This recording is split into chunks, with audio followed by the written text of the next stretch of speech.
नमस्कार दोस्तों, आज के इस लेक्चर के अंदर देखिए हम पिछले लेक्चर में अवमुख समुच्चय पढ़ रहे थे। अब इसके अंदर कुछ चीज़ें और हैं। अधिसमतल क्या होता है, अवमुख संचय क्या होता है, इसके बारे में हम बात करने वाले हैं। तो चलिए देखिए आगे है अधिसमतल, हाइपरप्लेन। तो देखिए नॉर्मल इस बार देखिए थोड़ा सा थ्योरेटिकल पार्ट है भाई। कुछ चीज़ें आपको यहाँ पर मैं डेफिनेशन वगैरह हैं वो याद करने के लिए कहूँगा आपको, तो वो चीज़ें आपको याद रखनी है, ठीक है। यानी नॉर्मल चीज़ें वैसे समझ में आ जाएगी चीज़ें, कोई दिक्कत वाली बात नहीं, लेकिन थ्योरी टाइप है तो थ्योरी आपको याद रखनी है, क्योंकि इसमें से क्वेश्चन उठते हैं भाई आपके एग्जाम के अंदर, तो ये थ्योरी आपको याद रखनी है। तो देखिए अधिसमतल की डेफिनेशन क्या होगी कि किसी समष्टि में डेफिनेशन समझ में आ जाएगी, कोई बात नहीं। किसी समष्टि में एक रैखिक संबंध देखना क्या होता है, रैखिक संबंध को संतुष्ट करने वाले, एक रैखिक संबंध को संतुष्ट करने वाले सभी बिंदुओं के, संतुष्ट करने वाले सभी बिंदुओं के बिंदु समुच्चय को, यानी जो समुच्चय बनेगा बिंदुओं का जो रैखिक संबंध को संतुष्ट कर रहा है, उसे ही आप कहेंगे अधिसमतल कहते हैं। रैखिक संबंध कैसे, देखिए तीनों चीजें इसके अंदर आपकी आ जाएंगी। रैखिक संबंध अर्थात कह सकते हैं आप क्या, a1x1 प्लस का a2x2 इस प्रकार आगे बढ़ता हुआ a1 a(n)xn बराबर z, ये इस प्रकार का कोई भी रैखिक संबंध आपको दे तो ये आपका रैखिक संबंध होगा। जहां पर ये a1 a2 है ये शून्य नहीं हो सकते, यानी इस प्रकार का कोई रैखिक संबंध आपको रेखा से संतुष्ट करे, यानी रेखा के मान ही तो आपको संतुष्ट कर रहे हैं, यानी जो आपने प्रतिबंध लिए थे वही चीजें यहाँ पर हैं। यानी अर्थात एक और डेफिनेशन लिख सकते हैं, जो अधिसमतल के भाग हैं, अधिसमतल के भाग कौन कौन से होंगे देखना, अधिसमतल के भाग ये चीजें आपको समझ में आ जाएगी, चिंता मत करो। a1x1 प्लस का a2x2 अगर लेस देन इक्वल z हो, देखो एक बार सुन लो ध्यान से, सब समझते हैं। फिर एक कंडीशन बनती है a1x1 plus a2x2 greater than z हो।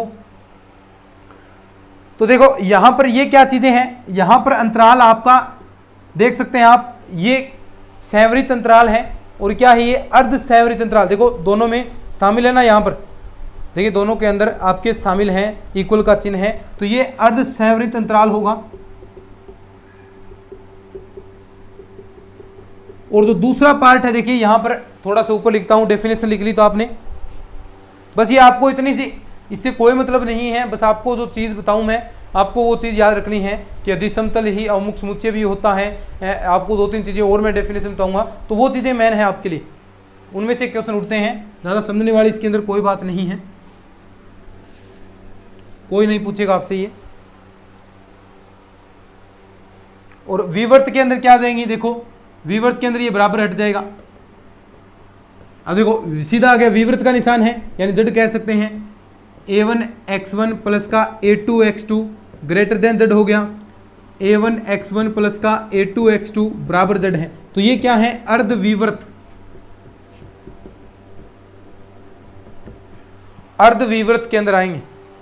अंतराल नहीं होगा, समष्टि होगी अंतराल, तो ये संवृत किस अनुसार लिख दिया, समष्टि। बस ये चीज है आपका अधिसमतल, और ये अधिसमतल के भाग हैं अर्ध संवृत अर्धविवर्त। अब एक नोट लगाकर लाइन लिखनी है, वो एग्जाम के अंदर पूछी जाएगी। एक नोट लगवा रहा हूं, वो लाइन एग्जाम के अंदर पूछी जाएगी, वो याद रख लेना बस। इनसे कोई मतलब ज्यादा नहीं है, थोड़ा बहुत याद रख लेना, अर्धविवर्त क्या होता है, अर्ध संवृत क्या होता है, बस तो नोट लगवा कर लिखवा रहा हूं वो लाइन, नोट लगा लो। जो संवृत अर्ध समष्टि है, संवृत अर्ध समष्टि अभी हमने किया, और विवर्त अर्ध समष्टि, और विवर्त अर्ध समष्टि क्या होते हैं, देखो अवमुख समुच्चय हैं। बस ये आपको याद रखना है, कोई चेक करने की जरूरत नहीं है। यानी अब देखो इसका निष्कर्ष क्या निकलेगा, वो चीज आपको समझ में नहीं आई, लेकिन क्वेश्चन से समझ में आएगा। अब इस प्रकार की कोई भी आपको इक्वेशन मिल जाए, रेखा के रूप में एक घात होनी चाहिए, इस प्रकार मिल गई 5, ठीक है, लेस देन 5, x प्लस का 5x plus 2y greater than 5 और एक आपको दे दे x plus y less than equal 5 या लेस देन 5, तो इस प्रकार आपको कोई भी दे दे तो ये आपको कोई चेक करने की जरूरत नहीं है। ये जो लाइन इस प्रकार लाइन के इक्वेशन दिए हैं तो बिल्कुल भी चेक नहीं करने, ये आप कह सकते हैं कि अवमुख समुच्चय होगा, डायरेक्ट कह दोगे कि अवमुख समुच्चय है, कोई भी चेक करने की जरूरत नहीं है। देखो क्या कहना चाहता है उससे अब कोई मतलब नहीं, अब यहां पर समझने की जरूरत है क्या, डेफिनेशन ये याद रखनी है कि संवृत अर्ध समष्टि और विवृत जो अर्ध समष्टि है वो अवमुख समुच्चय होती है, बस ये चीज याद रखनी है।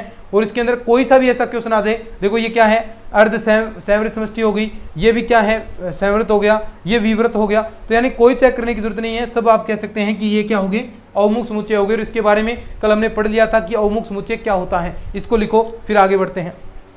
कुछ इंपॉर्टेंट थ्योरम करेंगे और 2016 या 10 के अंदर ये आई हुई हैं।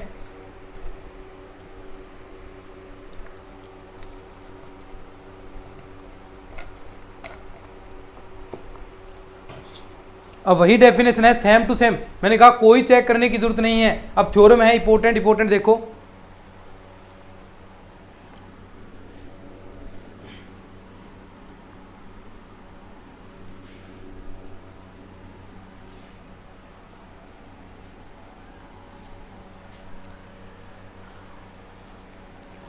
दो 2010 के अंदर पूछी हुई है, थ्योरम है, देखो थ्योरम फर्स्ट है, प्रत्येक अधिसमतल एक अवमुख समुच्चय होता है।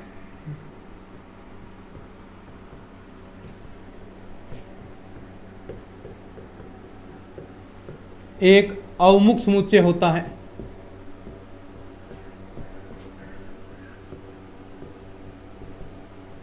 प्रत्येक अधिसमतल एक अवमुख समुच्चय होता है। एक मिनट रुकना भाई।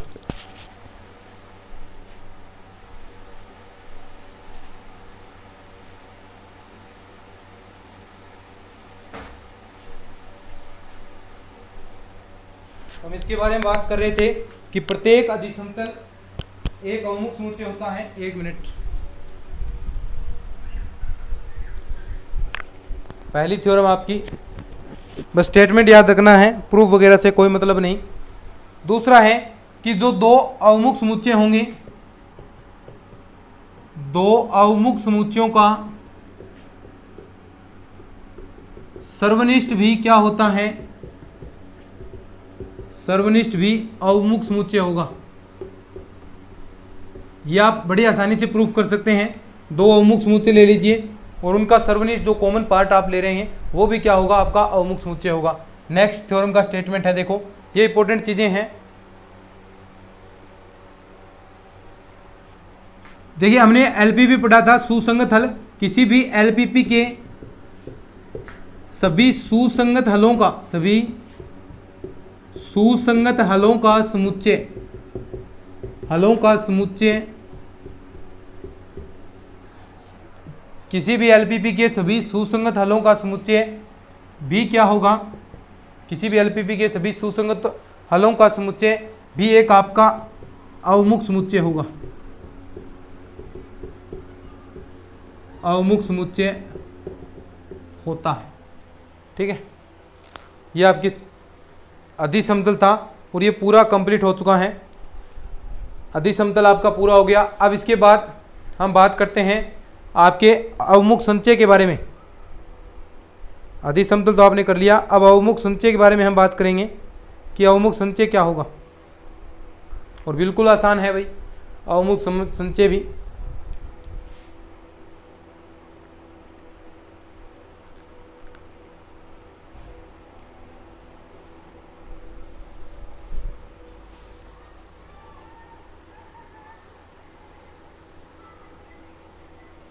ठीक है, देखिए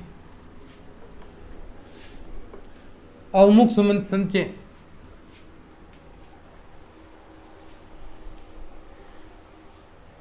अवमुख संचय,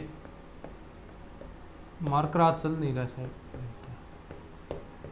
अवमुख संचय जिसे कॉन्वेक्स कॉम्बिनेशन कहते हैं, देखिए कोई भी आपके पास समष्टि है उसके अंदर बिंदु है x1 x2 n तक, तो वो अवमुख समुच्चय कहलाएंगे, निम्न प्रकार से परिभाषित हो। देखिए डेफिनेशन लिखेंगे कि किसी समष्टि के परिगत बिंदु, बस ये नॉर्मल है भाई, थ्योरी है, थोड़ा सा इसमें समझने वाली ज़्यादा कोई बात नहीं है इनके अंदर, आगे और इंपॉर्टेंट चीज़ें आएंगी, इसके बाद सिंप्लेक्स मेथड आएगा तो वो चीज़ें समझने वाली हैं। यहाँ पर ज़्यादा कोई खास नहीं है, ये चीज़ें बस आपको याद रखनी है क्योंकि इंपॉर्टेंट परीक्षा की दृष्टि से थ्योरी टाइप हैं। तो किसी समष्टि के परिगत जो बिंदु हैं आपके, जो समष्टि के परिगत बिंदु हैं, बिंदुओं x1 x2 x3 से लेकर xn तक, ये आपके अवमुख समुच्चय होंगे जो निम्न प्रकार से परिभाषित हैं का अवमुख संचय है, ये समुच्चय नहीं, सॉरी, अवमुख संचय निम्न प्रकार परिभाषित होता है, संचय निम्न प्रकार परिभाषित होता है। बस ये थ्योरी याद रखनी है भाई, प्रकार से परिभाषित होता है,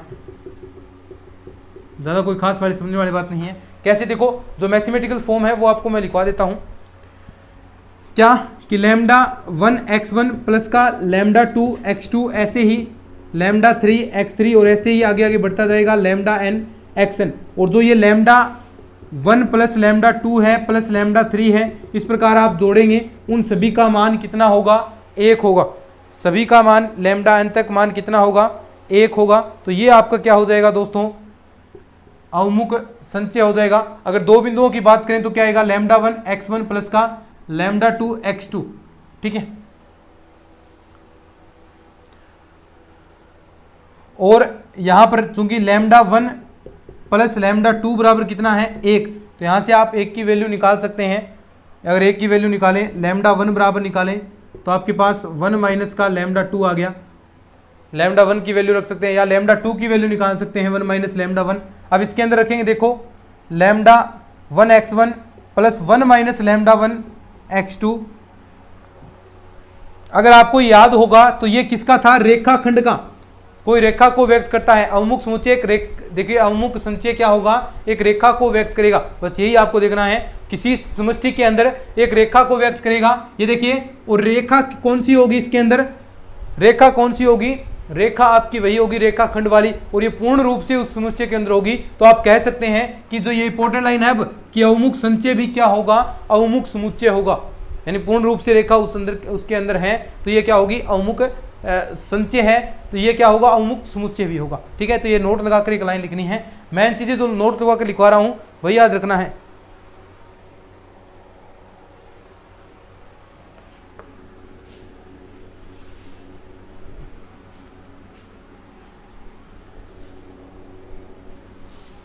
नोट लगा लेना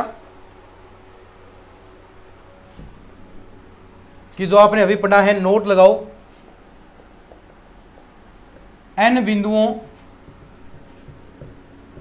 कौन कौन से, x1 x2 x3 और इस प्रकार xn तक के सभी संभव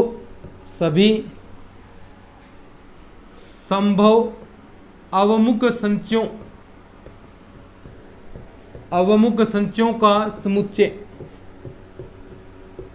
अवमुख समुच्चय होगा। ये याद रखनी है भाई, अवमुख है, और कैसे होगा ये मैंने आपको बता दिया, क्योंकि वो एक रेखा को व्यक्त करेगा, अवमुख समुच्चय होगा। तो ये नोट लगाकर लाइन लिख लेना अच्छे से।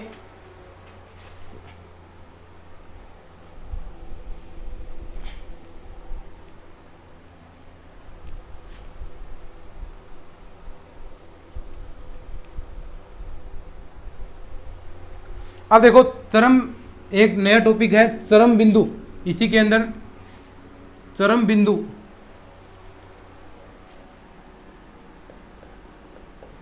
और आराम से समझ में भी आ जाएगा आपको। चरम बिंदु, एक्सट्रीम पॉइंट, फटाफट इसको करते हैं। देखो कोई समुच्चय आपके पास x है और उसके अंदर अल्फा आपका चरम बिंदु कहलाएगा।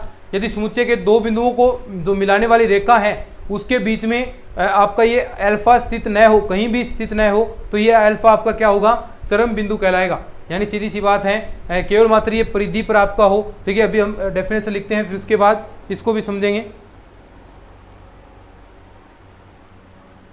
अवमुख समुच्चय x का अल्फा चरम बिंदु कहलाता है यदि x के दो बिंदुओं को मिलाने वाले रेखाखंड के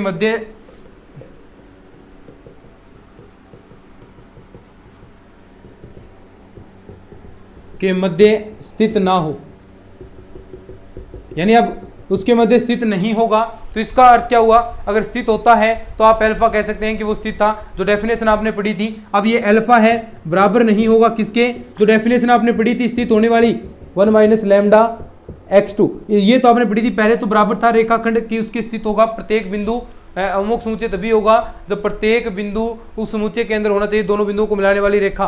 तो देखो यहाँ पर अब नोट बराबर आ जाएगा, जो पहले हमने डेफिनेशन पढ़ी थी, अल्फा नोट इक्वल टू, और ये आपको पता ही है 0 से ये लैम्डा, ये आपको याद रखना है, 0 से बड़ा और 1 से छोटा।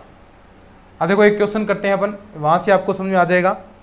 अब वर्त है, वर्त के बारे में बात करते हैं। ये देखिए वर्त कहाँ पर अल्फा हो सकता है, देखिए अगर मैं यहाँ पॉइंट दे लेता हूँ, देखो यहाँ पर कोई बिंदु है क्या, नहीं है, तो ये एक्सट्रीम पॉइंट है, वर्त की परिधि पर स्थित होगा।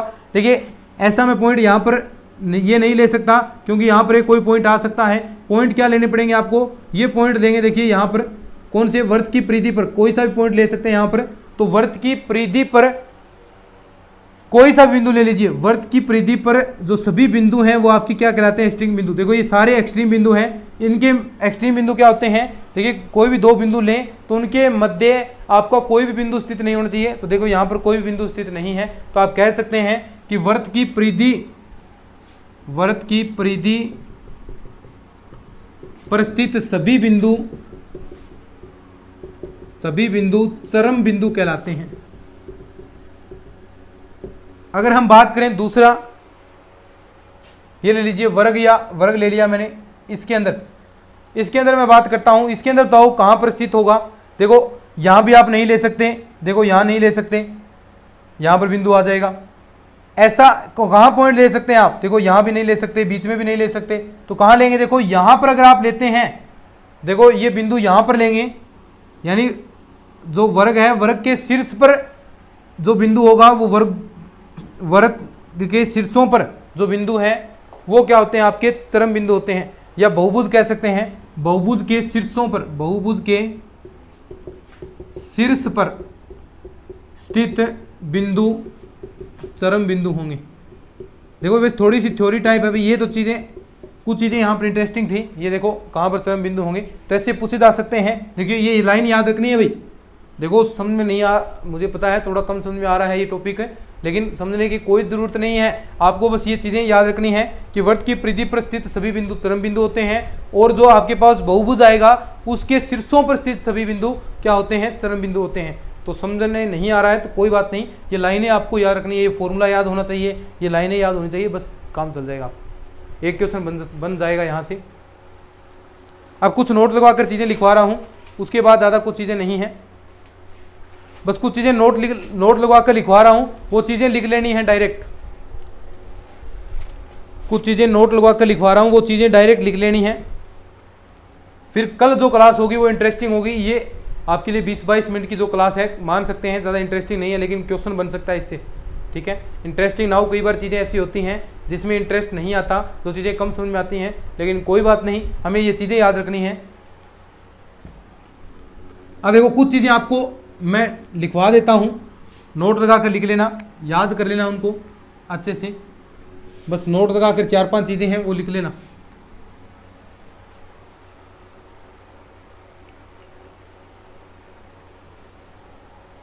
नोट लगा कर ये चीज़ें लिखनी है। नंबर 1 है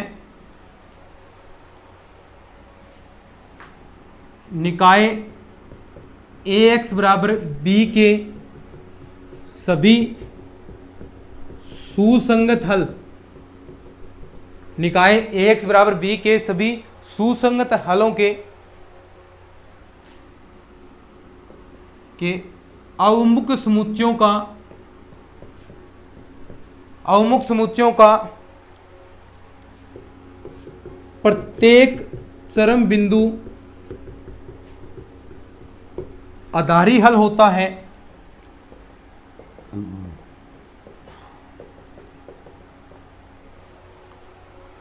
तथा इसका विलोम भी सत्य है। अब देखो इसके प्रूफ से कोई मतलब नहीं, बस ये लाइनें आपको याद रखनी है, एग्जाम के अंदर कई बार पूछ ली जाती हैं। विलोम भी सत्य होता है, ये पहली लाइन आपको याद रखनी है, केवल मात्र लाइनें ये याद रखनी है। नोट लगवाकर 2-3 चीजें आपको लिखवा रहा हूं मैं। नंबर 2 देखो,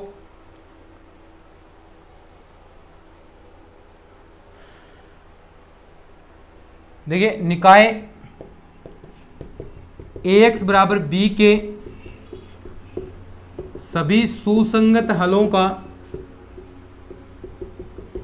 का अवमुक्त समुच्चय, हलों का जो अवमुक्त समुच्चय है, अवमुक्त समुच्चय क्या होता है? देखिए ये लाइन याद रखनी है, जो यहां पर ये चीज मैंने लिखवा रहा हूं कि ये उत्तल बहुभुज होता है, ये एग्जाम के अंदर पूछा हुआ है, उत्तल बहुभुज होता है।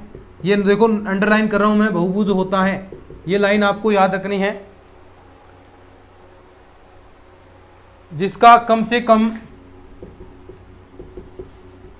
कम एक चरम बिंदु से रिलेटेड है कुछ ये डेफिनेशन, चरम बिंदु इष्टतम हल को व्यक्त करता है, इष्टतम हल को व्यक्त करता है। तो ये लाइनें आपको कुछ याद रखनी है।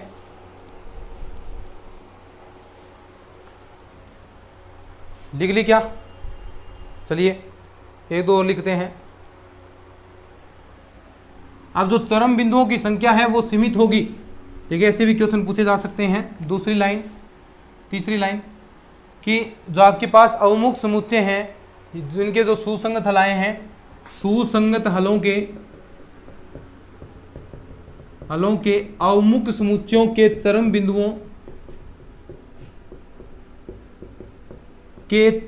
बिंदुओं की संख्या सीमित होती है, के चरम बिंदुओं की संख्या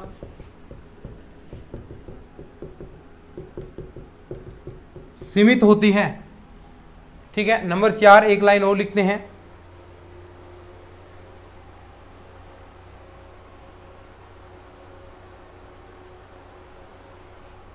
यदि निकाय के अंदर, बस ये लाइनें 4-5 लाइनें बस याद रख लेना, काम बन जाएगा। यदि निकाय ax बराबर b के अंदर समीकरणों की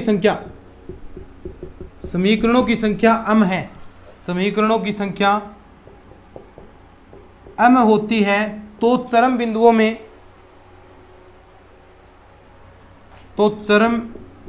में अधिकतम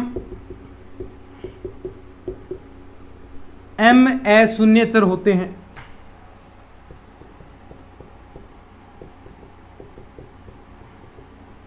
तो ये आपकी डेफिनेशन होगी। तो ये है दोस्तों आपके अधिसमतल के बारे में हमने बात कर लिया, अवमुक्त संचय के बारे में बात कर लिया। तो ये आपका पूरा कंप्लीट हो गया। कल एक और इंटरेस्टिंग टॉपिक आएगा, सिंप्लेक्स विधि, मजा आने वाला है। आज की इस लेक्चर को यहीं करते हैं एंड, क्योंकि थोड़ा सा बोरिंग हो गया तो कुछ चीज़ें और पढ़ सकते थे, सिंप्लेक्स विधि पढ़ सकते थे, लेकिन ज़्यादा ये थ्योरी टाइप है, तो आपको चीज़ें बस ये याद रखनी है, एक लेक्चर में ही ये कंप्लीट हो।